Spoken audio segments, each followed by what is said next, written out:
Mr. President, I'm Patricia Mashale. I'm a senior administration clerk in SAPS at a firearm registry. It did report misconduct, corruption, abuse of state resources, misuse of powers and nepotism on 6 January 2021 to the National Commissioner.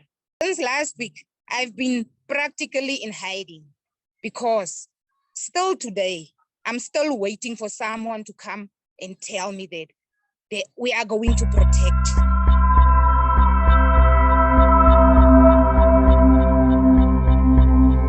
Well, welcome to this, a special edition of my Aletheia dialogues with whistleblowers. I say special edition because an urgent situation has developed with one of the whistleblowers for change members who has been exposing and disclosing wrongdoing within the South African police services. She has suffered severe retaliation from her bosses as a consequence. In addition to Patricia, I've invited her legal representative, Advocate Masalele Dan Teffo, to help explain the gravity of the situation. To set the scene and put this dialogue with Patricia and Dan in context, I want to start off with a short clip from a panel discussion that was broadcast by Newsroom Africa yesterday morning, that being Sunday, the 27th February. It was to learn about the launch of a new and very welcome initiative that's arisen from within the whistleblower community, Whistleblower House.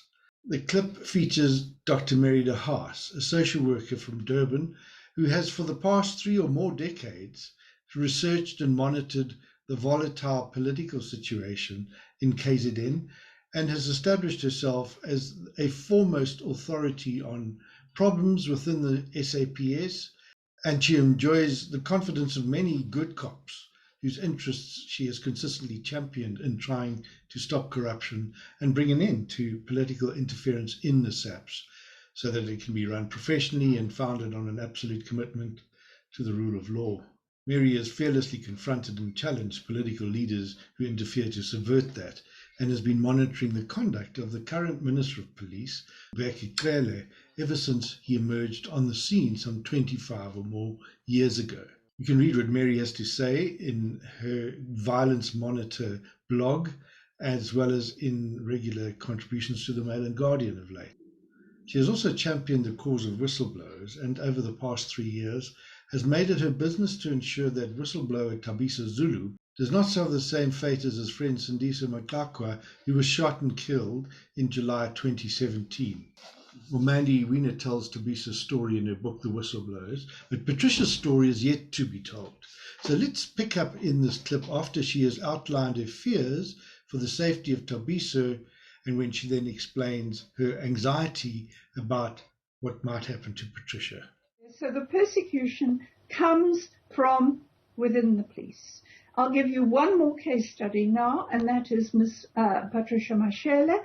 She is a very senior administrator in the Free State Police. For years, she has been approaching everybody, the presidency, the portfolio committee. Well, she starts with glaring irregularities of irregular promotions. Let me tell you the most recent one. She goes to her line manager. She's referred a dossier of firearms criminality in the police to the Hawks for investigation. Last year, she sent a letter to Commissioner Sithole's office detailing irregular promotions, asking for intervention. Nothing was done. Then the persecution started. One of the people she'd named as being irregularly promoted brought a malicious case of harassment against her. Her phone was seized. Her personal phone was seized irregularly. Still hasn't been returned. I personally wrote to the head of legal services 6 weeks ago. It still hasn't been returned. They also said she'd committed an offence because she wrote to the National Commissioner about these irregularities. She then had her car followed for a long distance. They were police in unmarked vehicles, but it was her elder son who'd gone to fetch his brother a long way away from a boarding school. Car followed them home, and then when they found out she wasn't in it, left. Then they brought an expeditious action against her in January And that is the way they get rid of people in the police. They've been doing this for years. There are hundreds of people who've been dismissed irregularly because they don't go along with a crooked cabal. That's been put on hold. And the man who was chairing it was one of the people whose promotion she had blocked. He was again demoted.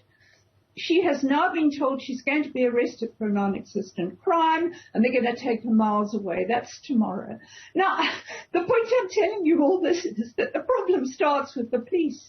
If we don't deal with the police, we can forget about protecting whistleblowers. And it's not the matter of just removing Sithole, the whole management. I've been working on policing issues since the early 90s. The whole management is top-heavy. The promotions are grossly irregular. You'll have people sitting there who have no proper training because they're bodyguards, they're MK, and they're in senior positions. So until there is an overhaul of the police, and the people who arrested Thabisile last year were the ministerial task team, which reports to the minister. Clearly. And they are looking at political killings. They're headed by a non-detective who's never been a detective who reports to Khele. Now, they have just released on bail some of the hitmen in the Sindisa Magaka case who are on record as wanting to kill Thabisile Zulu. Look, I mean, I'm telling you this to show you just how grave the situation is. And until we have something done with the police, we cannot have a new commissioner in Sithole's place until there's been a complete forensic audit of promotions, because the wrong people are sitting there. Whoever gets appointed from the list that's circulating is not the person, because Khele runs the police and he wants his person so he can run it remotely, and he is the one who has left Thabisile Zulu open to being killed. And Patricia Mashale. Right. So, I mean, this is my say on whistleblowing, because until you deal with the police, and there are a few of us trying to deal with this, we have to restructure the police. So I've had my... Well, Patricia, now, how does that make you feel? What's going through your heart and mind? John, you know what? I'm a strong woman. There's a lot of things that I can endure.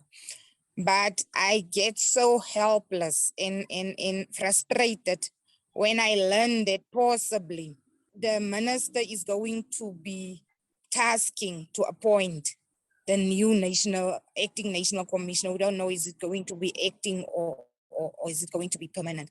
That's outrageous. I mean, really, we've been sitting with two individuals fighting one another while the country is burning down. Now, this one individual is now entrusted with a task to bring someone that he trusts to run the police again. How is it going to work? My biggest concern in SAPS is the fact that politicals are running SAPS. And this is one thing that we must do away with. SAPS must be depoliticized. The management is inflated.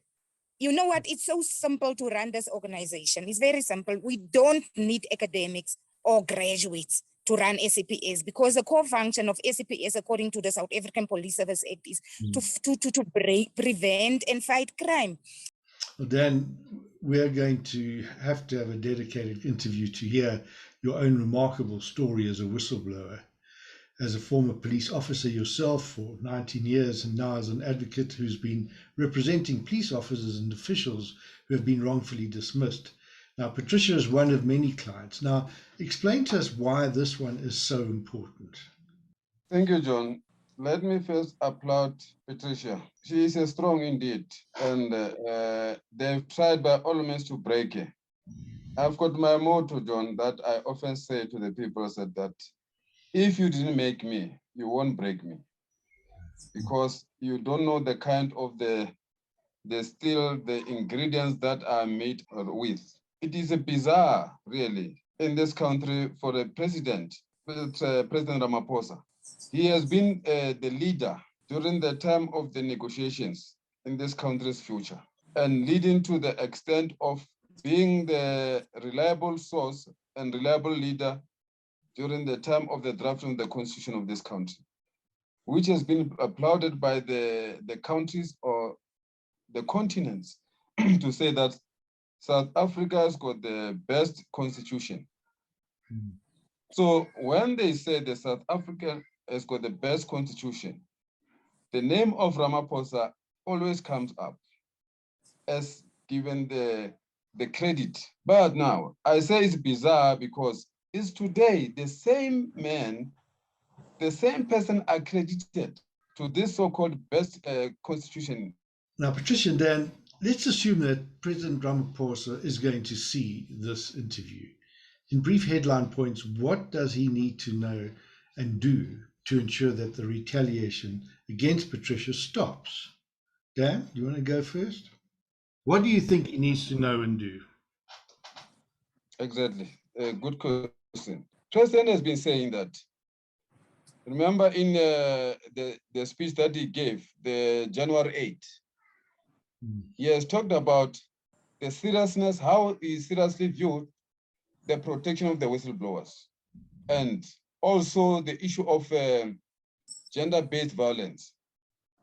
So in this regard, there are two typical examples or cases, John, that can be of serious magnitude, should be taken serious by the president and the whole country. We know of the situation of Babita Dokra, the lady at the Department of Health, who was gruesomely killed. This incident took the whole country by storm to realize that really there is a need to pay a full attention to the situation of the whistleblowers. And if President Ramaphosa is serious about fighting crime, because or for him to come to be the president, to ascend this throne at the Union Building, using the ticket of anti-corruption, coming to fight against the corruption. And he made the clarion call that I should not be alone in this. I'm calling upon all South African people, whether you voted for ANC or not, but as long as you are against the corruption, come and assist me in fighting this fight, because alone as the president, I won't win this. I will only win this with you. I don't care the position where you are. And he needs, and I would want to say he needs people like Patricia to do that. So here is a Patricia. With the Patricia is not late. Patricia is still alive.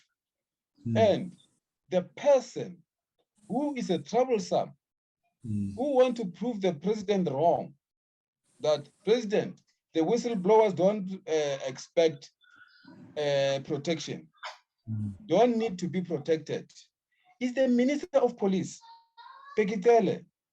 After the killing of Siniso Magaga, then Thabiso Zulu came in, and there was the issue of protection. President Ramaphosa, for your information, John, said Thabiso should get protection from the police. President gave that permission. Surprisingly, Minister Khele came in to say, no, it's not for us as the police to protect Thabiso Zulu. So shame. And after that, he even went to court, Minister Khele. It's not our duty to protect the whistleblowers. It's not our duty to protect the people who are in danger because of the corrupt people. This is a Khele, and it's a defying the president. And then after president is silent, then Babita Dokra was killed.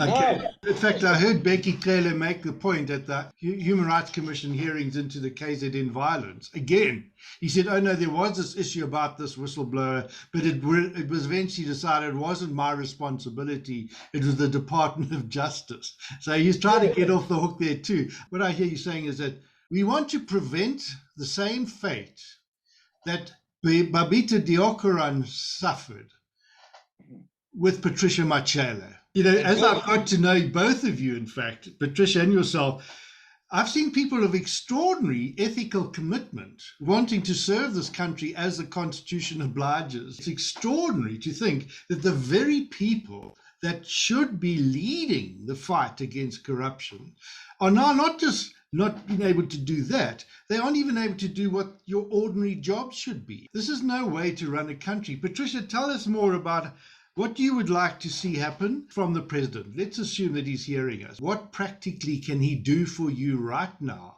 to give you peace of mind and your family a sense of confidence that you don't need to go into exile like others have had to do in fear of your life? Yes, thank you, John. I'm going to introduce myself again to the president. Mr. President, I'm Patricia Mashale. I'm a senior administration clerk in SAPS at the Firearm Registry. I did report misconduct, corruption, abuse of state resources, misuse of powers, and nepotism on 6 January 2021 to the National Commissioner. A few days thereafter, I was informed by one of my colleagues that the National Commissioner have compromised my identity by informing the management that I complained about. And the management started to retaliate against me. That's where all my trouble began. Now where I'm sitting now, I'm alone. I'm away from my children. I'm away from my family. Not because I'm afraid to die, but I'm afraid to bring harm to those I love. Because when they kill, they will not kill you alone. They will kill whoever they think knows what you know. So since last week, I've been practically in hiding. I'm hiding in plain sight, can I say? Because still today, I'm still waiting for someone to come and tell me that we are going to protect you. The president promised a few weeks ago that whistle is a priority and they will be protected. But as I'm out there publicly speaking out about corruption in SSPS and its subs as a whole, I've never received any message or anything from the president's office as yet. The other thing that I saw is the persons who I complain about are getting police protection. And I've proved, whenever I go to court with a manager, the deputy provincial commissioner, and I will name it, he's the deputy provincial commissioner of policing in Free State. You will enjoy protection, police escort, together with his private lawyer in a private matter, whereby he obtained a protection order against me at a family court because I complained about the provincial management to the National Commissioner. It happens 3 times in a row. Now he's sitting there, the person who I complained about enjoying protection from the state with his private attorney, and me as the whistleblower are exposed to train police officers who could handle guns and who was carrying guns at that very moment. And I believe that anything can happen. Anything can happen to me at any time and no one will say, ask, but what happened? But I did report this. Mr. President, all I ask from you is, I've given proof to everyone. The National Commissioner is well aware of what is going on here. The National Commissioner is the one who put my life in danger in the first place. He didn't protect me. After I complained to him, he put me out there to fry. And then everyone came after me. So here I am, away from my children, away from my family. I don't know when this is going to end. The only person who can end this, Mr. President, is yourself.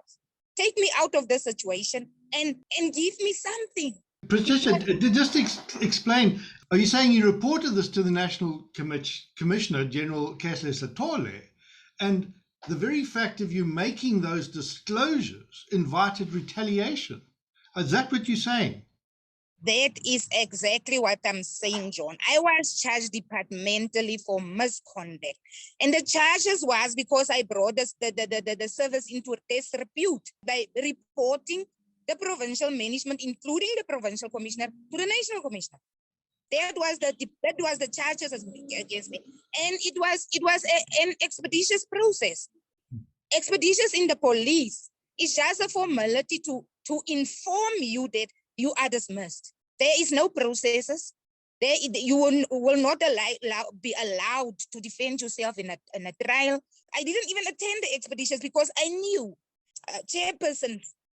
They are already have a mandate to say this person is a problem for us. She must go. And then you find I come with evidence then. In this year, I complained about this person. I was the one who reported the unlawful promotion of this brigadier. And now he's sitting there as the chairperson of my expeditions. Obviously, he's going to retaliate because from a general to a brigadier, he's angry. What is he going to do?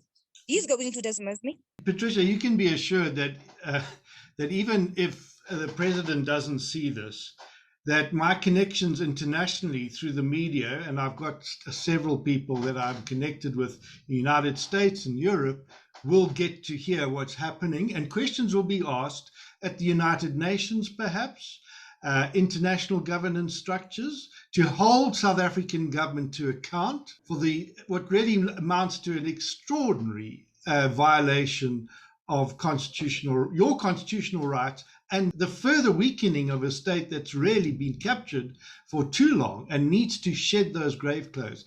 But Dan, tell me, what would you advise my international friends? What guidance would you give them as to how they can effectively make some sort of intervention?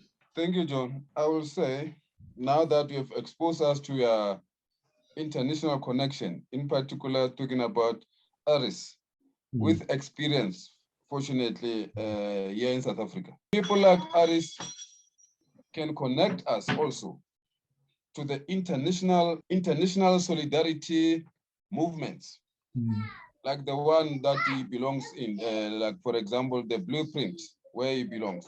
There are many people outside who they admire this country. As I said, like the constitution of this country, if they be informed that the same people who are responsible for the drafting of this constitution are the one who are violating this constitution, and then the international community should also liaise with us.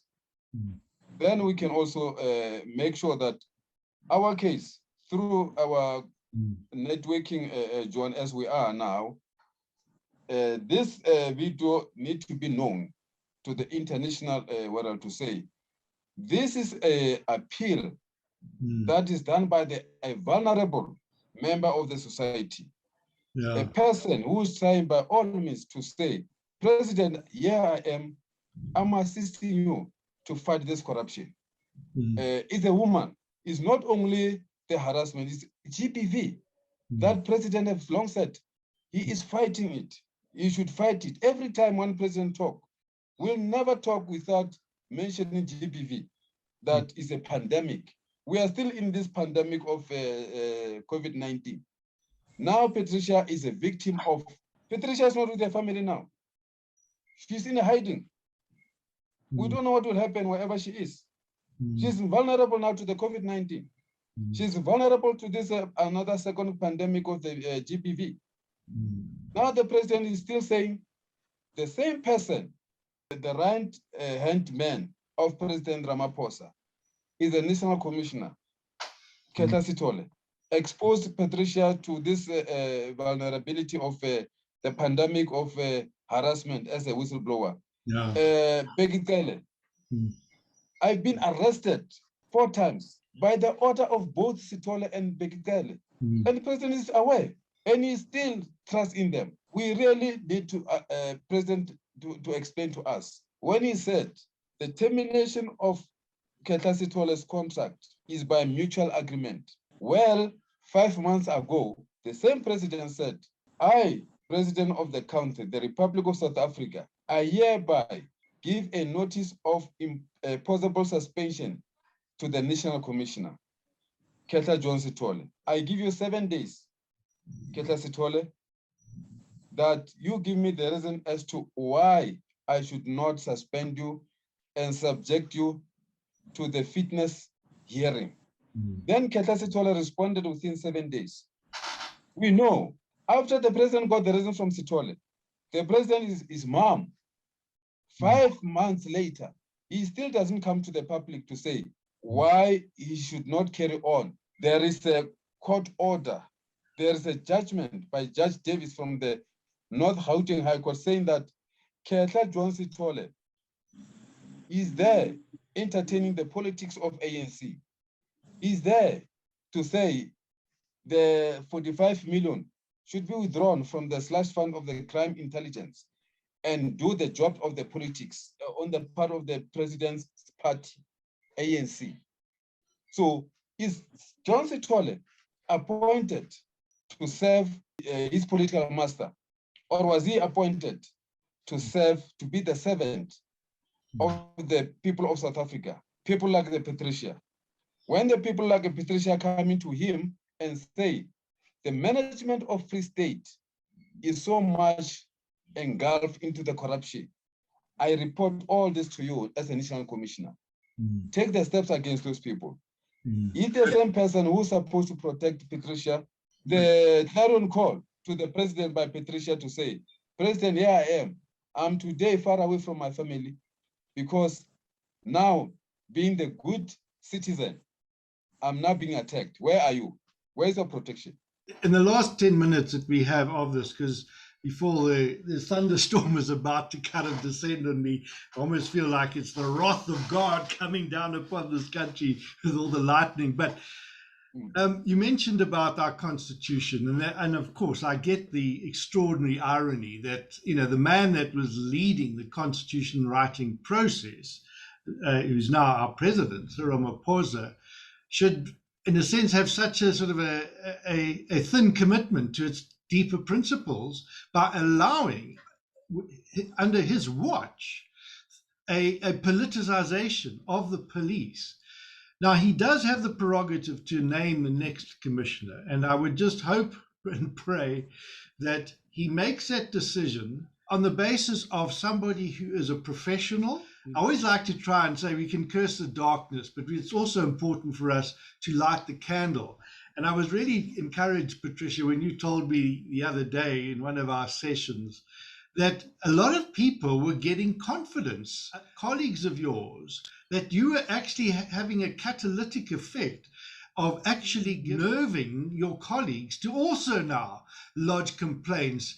Tell us a bit about that, because it sounded to me like a wonderful example of the fact that we do have democratic freedom. Yes, John, it was amazing to see how unlawfully dismissed colleagues as well as current colleagues came out in their numbers.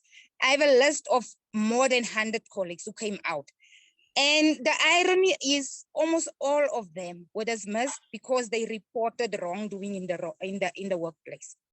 And then charges were just opened against them, and they were all subjected to this expeditious process.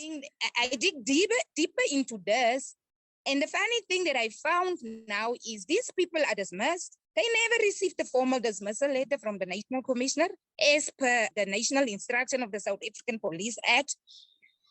These so-called dismissal are just being signed by one brigadier or the same person that I told you about that was demoted. And when these members try to withdraw their funds from EGPF, they are active on the system. They are still active on the system, on SARS, paying dues over to SARS, meaning that the salaries have never been stopped. So now the one question that I ask myself is, where are these members' salaries been redirected to? Because common sense tells me that these members are not dismissed. All those dismissals are unlawful. They are unlawful. There was no procedure followed when these members was charged and dismissed. Now you see now, and it happens back to 10 years ago. Now you ask yourself, would my brother the same? My brother was dismissed just verbally. And immediately after they dismissed him, he said his person was blocked and say on salary. Now I realize that somewhere, SAPS have a big pool of funds of so-called dismissed members' salaries. Now, where does SARS come in here? Because if you are unemployed, you cannot not contribute as an employed person. And that's why I started to say now I'm going to write a letter to the Commissioner of SARS to request him to investigate this matter, because it can't be that these members, which means they are ghost employees. Wow. They are not there, but they are earning a salary. which are not being paid into the bank accounts. The rate of corruption in the SAPS is calculated with experienced, graduated criminals who knows how to direct a member's salary to a pool of funds they are being utilized for whatever we don't know. We need entire expensive investigation into this by all law enforcement agencies. The president must be aware of what is going on in SAPS, and he must be aware that the top management is aware of what is going on. No one can tell me they don't know. If you are in charge of your house, you must know exactly what is going on in your house. You can't say tomorrow, but my child went out and I didn't know about it. So you must be aware that some of your children are very, very naughty and they are stealing from the others. And if you're not aware, it means that you weren't suitable for the job in the first place. You are incompetent. And that's what we're sitting now with the inflated management of incompetent managers who doesn't know what is going on in the organization. And that is what the president has to look at. Just appointing someone for the sake of appointment purpose was the beginning of the end of SAPS in the first place, John. Wow. And this thing must be looked at. There's a deep rot in SAPS, and is this we call now organized crime. All the organized criminals are within the SAPS. Well, Faye, there you have it. And just to round this off and to make an interesting point, Cyril Ramaphosa actually did quite a good job in leading the whole process of ensuring a constitution was written that entrenched the rule of law and the Bill of Rights. And as a consequence, it means that human rights don't belong to governments. They belong to us as ordinary citizens, and it's our responsibility to ensure that we exercise them and we hold government accountable. Don't underestimate what individuals can do who in their social media connections and all the rest. So please, I urge folk to take this matter to heart and see what we can do to ensure that the same fate that befell Babita Deokaran, Sandisa Makaka and others does not occur with regards to Patricia.